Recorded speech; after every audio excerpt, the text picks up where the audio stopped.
Everyone knows what apartments are, right? Now let's take those same apartments, remove the walls, and separate each floor by 10 meters.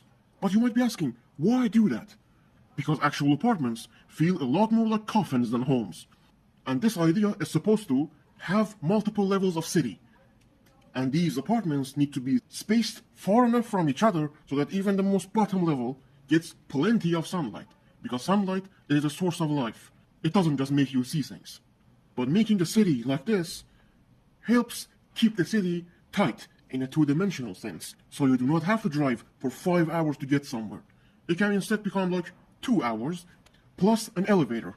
The other very obvious benefit is you can fill it with pre-made homes. These prefabricated houses that are built in a factory, that are very robust. You can just have them, drop them there, and be on your merry way. Or you don't like that. You want to have a very specific type of house. You want to make it yourself, right there, right on the spot. That is also possible.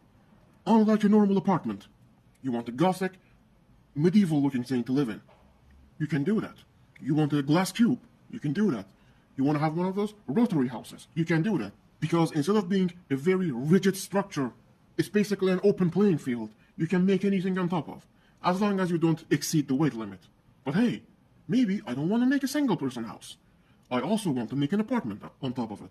Well, guess what? You can make many small apartments in here. Each building just being small enough that it doesn't itself feel like a whole city. Yes, as the title says, it is rather dystopian. But if you ask me, it's better than having to drive 5 hours to get anywhere. In traffic. Because what it also does is separate traffic into multiple floors.